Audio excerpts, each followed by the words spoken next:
Bonjour à vous. Alors, voilà, il s'agit de faire une deuxième vidéo sur le conflit en Syrie, sur les leçons qu'on peut en retirer après la convergence des hostilités vis-à-vis du christianisme, aussi bien au niveau extérieur qu'au niveau intérieur.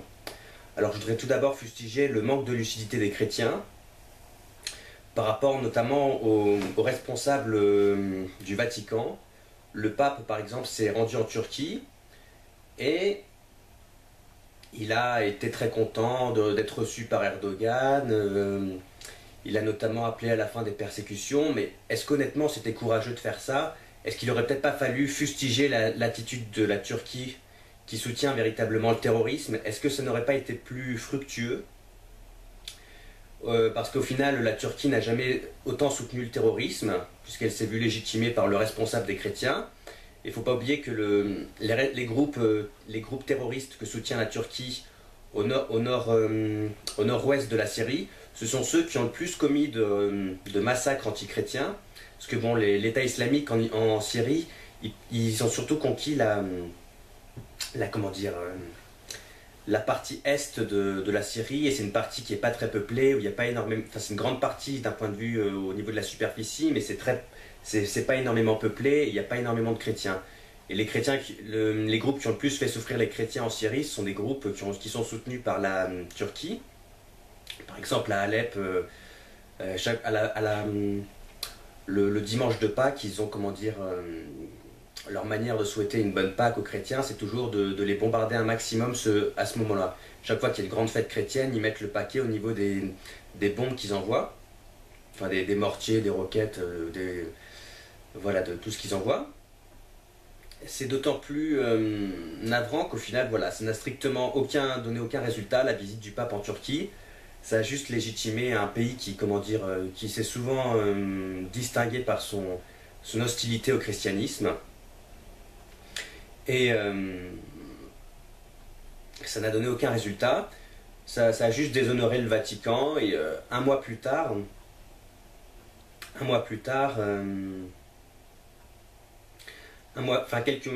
quelques mois plus tard, lorsque le pape a, comment dire, a commémoré le génocide arménien, la Turquie, qui d'après comment dire, les attentes des inconditionnels du pape auraient dû être favorables à la papauté, et ben au final elle a retiré son ambassadeur elle a rappelé son ambassadeur du Vatican, et elle a fustigé la position du pape. Donc la lâcheté du Vatican, et plus généralement de l'Église depuis Vatican II, ça n'amène qu'à son déshonneur. Et ça ne donne aucun résultat. Je crois d'ailleurs que c'est assez similaire avec comment dire, la prostituée qui est évoquée dans le 16e chapitre d'Ézéchiel, qui est méprisée parce qu'en gros, non seulement elle se prostitue, mais en plus c'est elle qui prend l'initiative de se prostituer et d'offrir des cadeaux à des gens qui au final ne lui adressent que son mépris.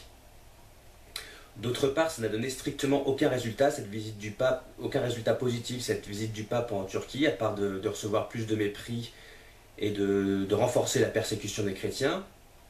Alors il y a quelques mois, en 2014, voilà, le pape François s'était rendu en Terre Sainte, où il avait rencontré les responsables palestiniens et israéliens. Il en était revenu triomphant, disant ça y est, l'église de Vatican II a encore montré qu'elle était super. Bon, au final, un mois après, ils se sont fait la guerre pendant quelques semaines, je ne sais plus combien de temps ils se sont fait la guerre. Enfin bon, bref, un mois après qu'il soit passé, dans la bande de Gaza, il y a encore eu un conflit militaire. Et voilà, le seul résultat de cette église issue de Vatican II, c'est de se déshonorer par la lâcheté, la déférence vis-à-vis du politiquement correct. Et ça ne donne strictement aucun résultat positif. Ça amène la destruction progressive du christianisme, aussi bien dans les petites communautés du Moyen-Orient, parce que ceux qui détruisent le christianisme sont promus par l'Église, enfin sont cautionnés et soutenus par l'Église, qui est tout heureuse, soi-disant, de se réconcilier avec le monde, d'avoir fait sa mue de Vatican II. Ben, au final, ça ne les amène qu'à soutenir soutenir ceux qui soutiennent la destruction du christianisme, aussi bien au niveau extérieur qu'au niveau intérieur. Parce qu'au niveau intérieur, également, ils soutiennent des gens qui promeuvent la déchristianisation. la destruction du christianisme et la promotion de choses relativement malsaines, l'asservissement au niveau économique, bon bref, ils sont plus ils sont désormais plus du côté de Babylone que de Jérusalem malheureusement.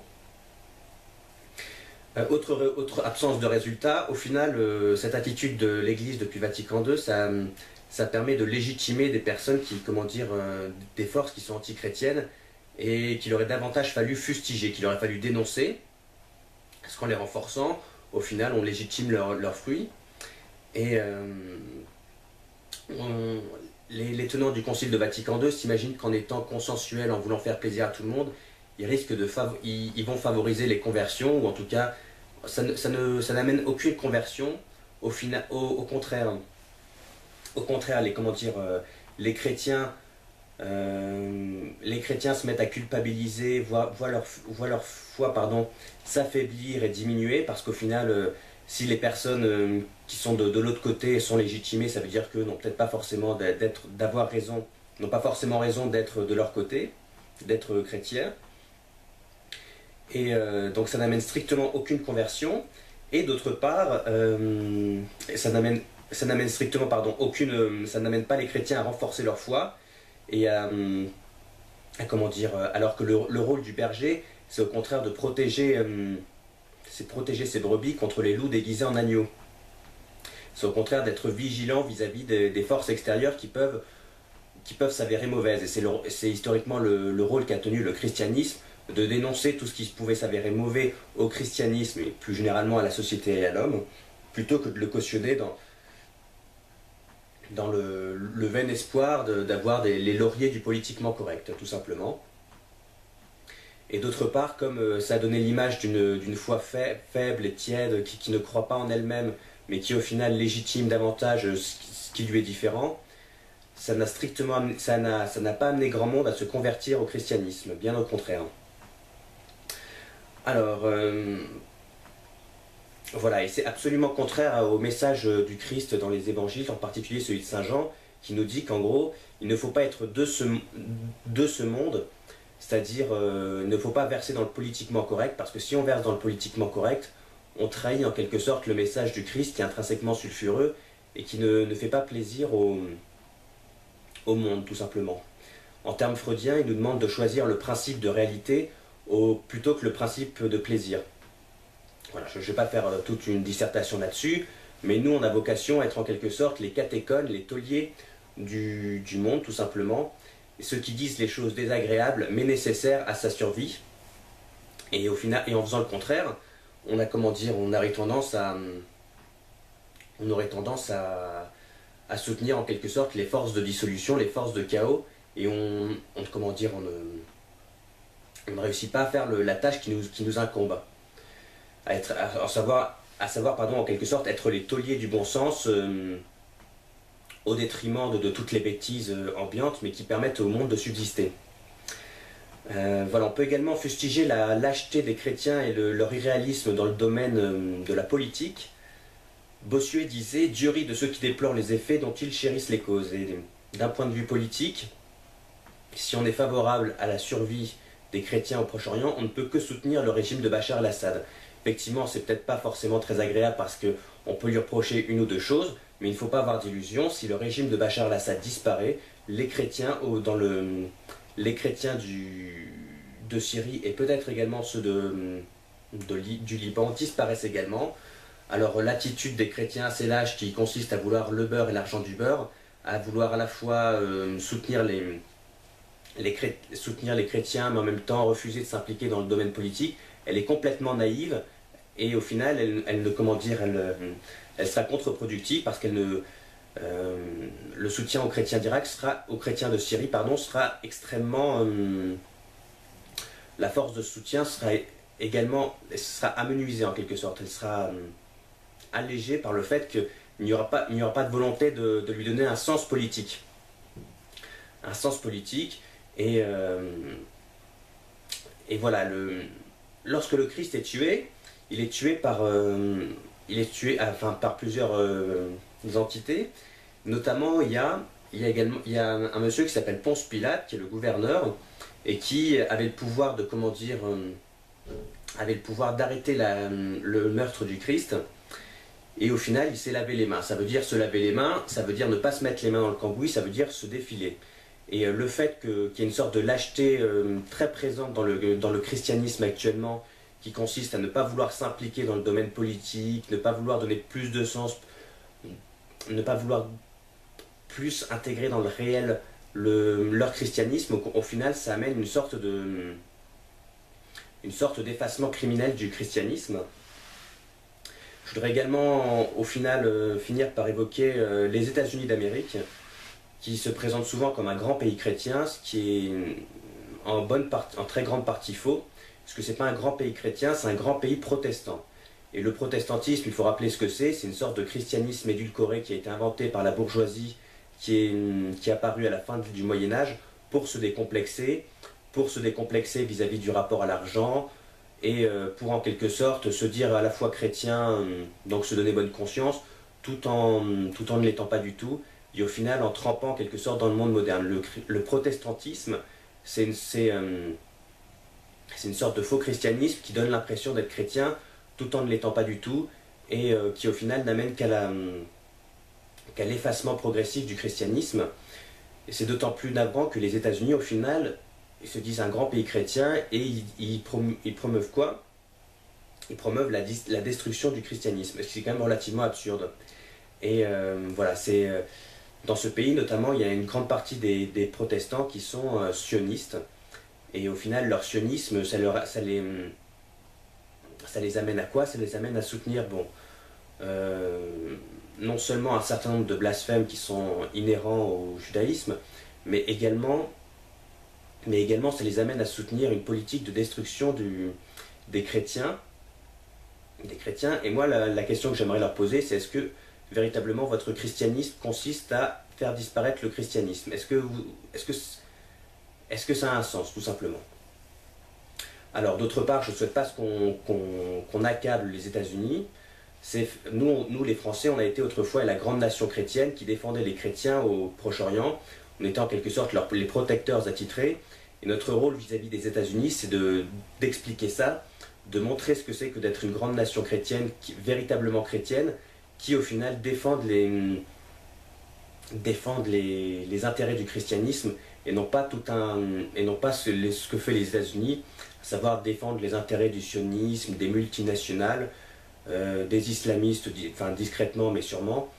Voilà, il y a tout un tas bref, un certain nombre d'intérêts qui s'avèrent tous de leur façon hostiles au christianisme. Et voilà, donc au final, il y a une sorte de... Au final, je voudrais conclure là-dessus. La lâcheté du christianisme n'amène strictement rien. Et c'est navrant parce que la rançon de cette lâcheté, de ce déni de réel dans le réel, justement, c'est les meurtres de ceux qui disparaissent, ceux qui sont assassinés, tous ces massacres.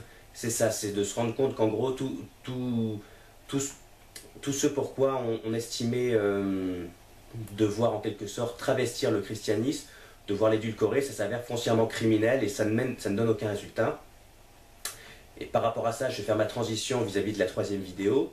Il y aurait une attitude beaucoup plus intelligente, beaucoup plus lucide et réaliste, beaucoup plus honnête intellectuellement à adopter vis-à-vis de l'islam, qui consisterait à appeler un chat et non pas à comment dire, à sombrer dans une sorte de conscientialisme totalement irénique, totalement faux, qui au final n'amène qu'à renforcer les persécutions des chrétiens. Il y a 30 ans, l'islam était beaucoup moins présent, beaucoup moins vigoureux qu'aujourd'hui. Et ce qui s'est passé pendant ces 30 dernières années, bon, il y a eu un certain nombre de choses, ils se sont peut-être réveillés également, mais il y a également eu l'affaiblissement du christianisme. Et d'une certaine manière, si aujourd'hui ces gens-là sont plus décomplexés pour nous tuer, pour nous persécuter, c'est en partie à cause de notre lâcheté, de notre renonciation. Vis-à-vis du pape et de Vatican II, il y a une sorte de lâcheté assez perverse d'un certain nombre de chrétiens dès qu'il s'agit d'être critique, puisque à la fois Vatican II, ce qu'ils aiment bien, c'est que ça leur a permis de tremper dans le politiquement correct, d'être acclamés par les médias et de comment dire, d'avoir bonne conscience, entre guillemets, et en même temps, le Vatican II et le pape en général, ça leur permet à la fois de se dire orthodoxe, parce qu'ils mettent un point d'honneur à suivre, à soutenir, sans poser de questions, tout cet enseignement, toute cette dérive. Et au final, ça donne quoi? Au final, ça ne donne rien de positif. Et voilà, il y aurait une sorte de courage à adopter, d'esprit critique. Voilà, Vatican II, je suis désolé, mais ça ne donne strictement aucun résultat positif. Et la survie du christianisme, c'est plus important que les petits complexes des apprentis sorciers qui ont cru qu'ils allaient changer l'Église et la face du monde de façon positive par le Concile de Vatican II. C'est extrêmement important parce à cause de toutes ces lâchetés, de tous ces renoncements, il y a un certain nombre de personnes qui meurent, d'églises qui sont détruites, et c'est important de penser à assumer ses responsabilités. Un jour, on sera, comment dire, jugé face à Dieu. Il faudra en quelque sorte assumer la responsabilité rétrospectivement de son existence. Et si on n'a que du vent à promouvoir, enfin et si on à présenter, ce sera lamentable. Il y a un courage et comment dire, un complexe vis-à-vis de Vatican II, vis-à-vis du pape, à adopter de la part des chrétiens. Et c'est pas contre le christianisme, c'est en faveur du christianisme qu'ils doivent avoir le courage de l'adopter. Ils ne doivent pas avoir peur d'être critiques. L'esprit critique, ça a toujours été la grande angoisse d'un certain nombre de chrétiens. Moi-même, bon, je suis traditionnaliste, mais bon, je vois que oui, également, enfin pas seulement chez les partisans du Concile de Vatican II, les conciliaires, mais également chez les traditionnalistes, parfois il y a une sorte d'angoisse à être critique vis-à-vis des clercs, vis-à-vis du clergé. Et le grand message que je voudrais adresser, c'est que c'est complètement stupide, c'est profondément contraire à l'esprit du christianisme. Le christianisme, c'est d'obéir, mais c'est également d'être critique. C'est pas d'être un mouton fier de l'être. Et voilà, il y aurait tout. Et en étant critique, on risque pas de discréditer l'Église ou de l'affaiblir ou de créer des dissensions, même s'il faut être intelligemment critique. En étant critique, on a tout à gagner et le jour où les chrétiens seront un peu plus critiques, c'est ce qui leur permettra de redresser la barre du navire et de sortir du naufrage dans lequel on s'englue actuellement. Voilà, donc on a tout à gagner à être critique. Il faut comment dire, il faut cesser d'angoisser quand on parle d'esprit critique vis-à-vis des papes ou quoi que ce soit. Ça n'a pas vocation à s'avérer préjudiciable à la foi chrétienne, mais au contraire, c'est le meilleur moyen de la servir.